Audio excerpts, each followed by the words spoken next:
Quiero enviar un saludo muy cordial a los ciudadanos de a pie, a los ciudadanos que están expectantes de este juicio político, esos ciudadanos que sueñan con salir libremente a las calles y que no sean asesinados, esos ciudadanos que quieren una salida democrática que nosotros, desde la bancada de la Revolución Ciudadana, le ofrecemos al país. Democracia y que el gobierno corrupto quede fuera de la administración de este país. Es histórico.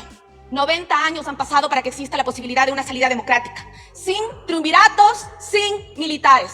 Aquí, en el Pleno, debatiendo, ejerciendo nuestra responsabilidad ciudadana, ejerciendo nuestro deber de legislar y en este caso de fiscalizar. El control político y la fiscalización es una atribución parlamentaria y mi mensaje para aquellos que se han tomado la voz de la Corte Constitucional de que en el Pleno de la Asamblea Nacional únicamente tenemos que hablar de la responsabilidad política del peculado es falso. En el Pleno de la Asamblea Nacional tenemos que traer las necesidades y dolores del pueblo ecuatoriano. Y sí, en este caso en concreto hablaremos sobre la responsabilidad política del peculado cometido por el presidente Guillermo Lasso. En los parlamentos se debaten, en los parlamentos hay mociones de censura. Esto no es nuevo, esto no se inventó en la Constitución del 2008. Esto pasa en todo el mundo. Donald Trump en el 2019 y en el 2021. Emmanuel Macron en el 2023. En Reino Unido a Tony Blair. Alguien le llamó a estos políticos que presentaron estas mociones de censura que son desestabilizadores. No. ¿Alguien dijo que atentaban contra la democracia? No, porque el juicio político es una figura democrática. La democracia, contrariamente a lo que vino a decir el señor Lasso, no es sostener a un corrupto. La democracia no son las elecciones cada 4 años, sino también son mecanismos constitucionales que permiten salir de terribles tragedias como las que estamos viviendo en la actualidad. Cuando entraba el señor Lasso aquí frente a mi curul, me preguntaba que por qué no le acompañaba Danilo Carrera, el hombre que toda la vida ha estado a su lado, su cuñado, el gran padrino, donde inició esta trama de corrupción. Porque no estamos hablando de una persona desconocida, estamos hablando de quien lo ha acompañado la vida entera y que cuando llegó al gobierno se hizo cargo de todo el manejo del Estado. Aquí, además de defender la democracia, defendemos la verdad, porque la verdad es fundamental para encontrar la justicia y que no existe impunidad. La verdad que quería escuchar el país es ¿por qué Danilo Carrera Dredd entraba y salía de Carondelet a sus anchas? Cuando él era accionista del Banco de Guayaquil y no tenía nada que hacer en Carondelet. Y sí, ciertos legisladores lo sabían y ahora se callan. La verdad que quería escuchar el país es por qué participaba en viajes oficiales, en delegaciones oficiales y qué iba a hacer allá.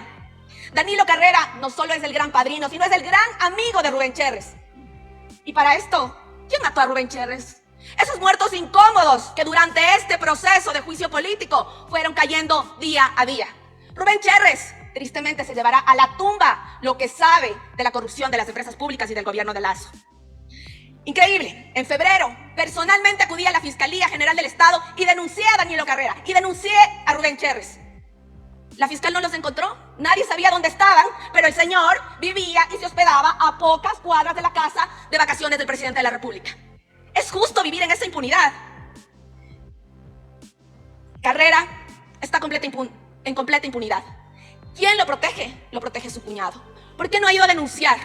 Aquí dijo, he pedido a la fiscalía que investigue. Una investigación no es una denuncia es una responsabilidad. Cuando con nombre y apellido se firma y se le imputa un delito a alguien, ¿acaso el señor Guillermo Lasso ya le imputó los delitos cometidos a su gran padrino? No, eso todavía no ha pasado. Y esa es una muestra más de una responsabilidad política para encubrir la trama de corrupción que está alrededor suyo. La verdad que nadie ha dicho aquí, excepto los proponentes del juicio político, es que Luque Lecaro llegó a las empresas públicas no porque mandó su hoja de vida, sino porque era el hombre de confianza del presidente de la República. 21 años directivo del Banco de Guayaquil. ¿Cómo saltó de un lado al otro? A través de la confianza que puso Guillermo Lasso para manejar varios miles de millones en las empresas públicas. Y ahí, Luque Lecaro, con audios muy claros, indica que se llevaban el dinero en sacos. Y fue el Contralor General del Estado que lo dijo aquí, en esta asamblea, que había varios millones de dólares en perjuicio para el Estado ecuatoriano. La responsabilidad política es que el presidente Lasso conocía, permitía, consentía y hasta aplaudía ese círculo nefasto de corrupción, porque donde se aplastaba salía pus. ¿Y cómo conocía? Porque tenía una carta del almirante Donny Estupiñán. ¿Cómo conocía? Porque Luis Verde Soto, su secretario, ex secretario anticorrupción, le dijo Le dijo, señor presidente, existe corrupción en las empresas públicas. ¿Y cuál fue su respuesta? Guárdate el informe. Guárdate el informe porque le vas a dañar a mi gobierno. Guárdate el informe porque vas a dañar mi imagen. Porque lo más importante para él es su reputación, pero no el bienestar del pueblo ecuatoriano. Eso dijo Luis Verde Soto dentro de la Asamblea Nacional.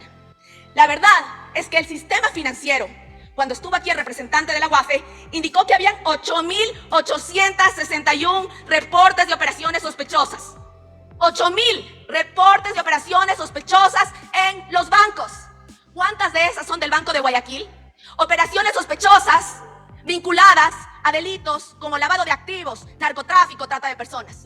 Cuando le pregunté eso, dijo que no me podía dar esa información, que no sabía, que no iba a hablar sobre el Banco de Guayaquil. Por supuesto, si saltó de Ecuador Libre directamente a la UAFE para encubrir a su patrón. Esos más de 8.861 reportes de actividades sospechosas tendrán que en algún momento ser investigadas. Y así podremos saber el rol del banco del presidente de la República en el entramado de corrupción, que incluye que se borren las deudas de ciertos legisladores, que incluye que adicionalmente se entreguen cheques girados por el Banco de Guayaquil para comprar a los legisladores de alquiler que hoy venderán la sangre de su pueblo a cambio de ese dinero mal habido. Lastimosamente, la verdad que sabe el país es que Guillermo Lasso llegó al poder con un capricho de banquero. Quería la pelota cuadrada, quería sentarse en Carondelet, pero jamás pensó en cómo gobernar. Si es que él quería destruir a la Revolución Ciudadana, a cualquier legado de otro gobierno, lo único que tenía que hacer es sentarse y hacer las cosas bien. Construir todo lo que él en su imaginación cree que ha construido. Lo que tenía que hacer es evitar que las vacunas sean esas extorsiones para la gente. Habló mucho de estabilidad el presidente, pero estabilidad no es normalizar el desempleo. La estabilidad significa que la gente pueda llegar con vida a sus casas. Este país no es un banco. Y si hemos llegado hasta aquí es porque no nos han comprado, y porque no nos hemos vendido. Y antes de eso, sí, legislador Villavicencio, a usted le parece muy chistoso todo lo que decimos. Pero yo le digo de frente, usted trató de que este juicio político se caiga. ¿No le da vergüenza salir a la calle? ¿No les da vergüenza también a los legisladores de Pachacuti, algunos, porque hay otros muy representantes de los pueblos y nacionalidades, salir a la calle cuando hacen calle de honor a un corrupto?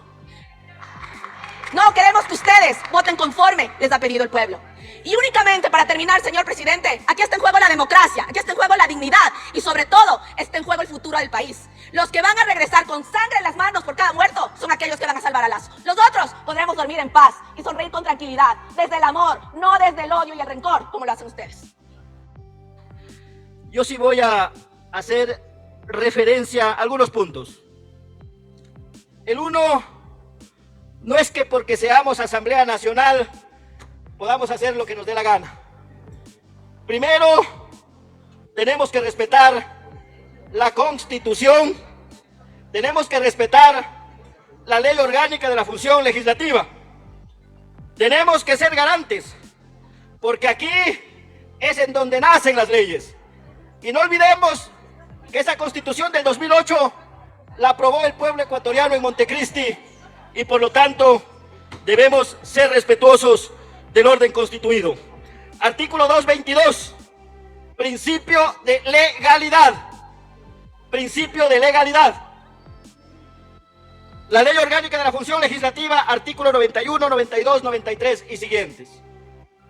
Venimos sin un informe de la Comisión de Fiscalización, en donde se hizo un trabajo muy duro por parte de esta comisión, en donde escucharon a los interpelantes, escucharon a los interpelados, escucharon opiniones de juristas, catedráticos, funcionarios, y es en donde se actuó la prueba, y es en donde se llevó efecto de acuerdo a lo que establece la ley. Pero nunca se nos corrió traslado con ese informe de la Comisión de Fiscalización. Ningún asambleísta nos llegó a los correos el informe de la Comisión de Fiscalización. Por eso a veces nos juzgan, no, que es que el Quesada no estuvo presente en la sesión que se votó por llamar al juicio político amparado en el artículo 142. Si estuve presente, lo que no iba a hacer es avalizar una ilegalidad y una inconstitucionalidad. Por eso decidí no seguir en esa sesión. Paralelamente a aquello, no se está respetando el dictamen de la Corte Constitucional, que es muy claro. Dictamen, párrafo 93, 94, que hace referencia al peculado. Pero no dice en la Constitución qué es el peculado. Ahí es donde debemos irnos al Código Orgánico Integral Penal. Ahí es en donde tenemos que tener en cuenta el artículo 278 del Código Orgánico Integral Penal. ¿Qué es el peculado? Y deben demostrar los interpelantes, y eso esperaba hoy, cómo se benefició directa o indirectamente y con cuánto se beneficiaron. Eso esperaba hoy escuchar yo de los interpelantes, y no de otro tema como inseguridad, entre otras cosas. Eso es causal de revocatoria de mandato, mas no del juicio político. Eso esperaba de los que hoy están interpelando al Ejecutivo. Paralelamente, aquello, la misma Corte les dice en el párrafo 94, en donde hace referencia a que no puede decir la Corte que existe el peculado como tal, sino que porque los que están interpelando dicen, por lo tanto se lava las manos irresponsablemente la Corte Constitucional y manda nuevamente a la Asamblea Nacional para continuar con este proceso de juicio político. Al haber aprobado al amparo del artículo 142, todo quedó en nada. ¿Y saben lo que es peor? Que hoy miré que incorporaban prueba nueva. Hoy miré que incorporaban declaraciones y testimonios violando la Constitución, violando la ley. No es que con la fuerza de los votos podemos hacer lo que nos da la gana a los asambleístas. No es así. Somos responsables por nuestros votos. Y hemos dicho, no les vamos a seguir el juego ni acá, ni acá. Vamos a hacer esa tercera vía y actuar con seriedad y con responsabilidad, pensando en la democracia, pensando en el país, pero sin olvidarnos de la historia. Aquí me va a tomar el segundo punto. La vez pasada nos dijeron que votemos por la muerte cruzada, pero los socialcristianos se bajaron de la camioneta y dijeron, no votamos por la muerte cruzada. Y hoy sí vienen a decir que hoy sí van a votar, y hoy están diciendo que nosotros también debemos votar. O sea que cuando les da la gana, dijeron no, y hoy dicen sí. Carajo, seamos serios, seamos responsables con lo que estamos haciendo, porque el pueblo ecuatoriano nos está escuchando. Pero también no podemos olvidarnos de la historia, en donde Pachacuti fuimos perseguidos por más de 10 años. Más de 200 dirigentes procesados por sabotaje y terrorismo. Esas fueron las consecuencias que tuvimos como Pachacutis. Esas fueron las consecuencias que tuvimos como CONAIE. Nuestros compañeros en este periodo logramos darles amnistía. Eso marca la diferencia. Por eso a veces no podemos olvidar la historia. Hasta la casa de la CONAIE nos quitaron en ese gobierno. Tampoco podemos olvidar eso. Y que hoy nos vengan a decir cómo debemos votar, eso tampoco les vamos a permitir. Simplemente vamos a analizar lo que hoy han dicho ustedes, lo que hemos escuchado del presidente de la República, y paralelamente nosotros tomaremos la decisión. En Pachacuti no hay patrón, en Pachacuti no hay dueño, así como en otros lados hay un dueño, hay un patrón que llama y les dice cómo votar y de qué manera hacer.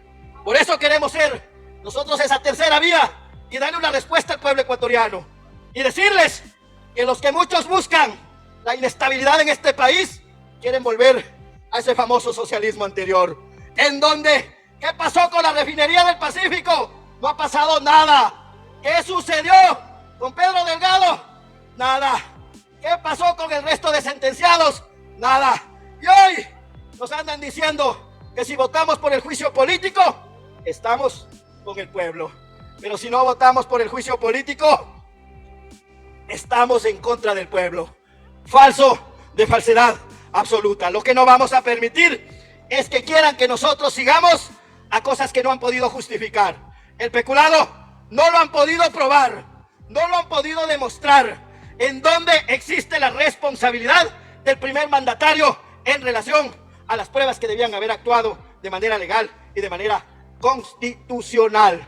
Por eso nosotros hoy nos vamos a pronunciar de la manera que estamos haciendo, y el rato que nos toque votar, lo haremos pensando en el Ecuador. Señora asambleísta, dispone de un minuto, por favor. Pensando en el país, porque si votar un presidente se termina la inseguridad, no olvidemos quién mandó la base de Manta fuera del país. No hay que olvidar la historia, ahí se incrementó el narcotráfico. No hay que olvidar la historia, ¿Quién abrió la frontera del Ecuador para que vengan migrantes de otros países de manera libre sin poder controlar? De ahí viene la inseguridad. De ahí hoy estamos cosechando lo que durante 10 años abrieron la frontera. Y esas son las consecuencias que hoy tenemos y no nos van a amedrentar cómo debemos votar, porque lo vamos a hacer de manera seria, responsable y pensando en el país, en los sectores que ustedes representan. Muchísimas gracias.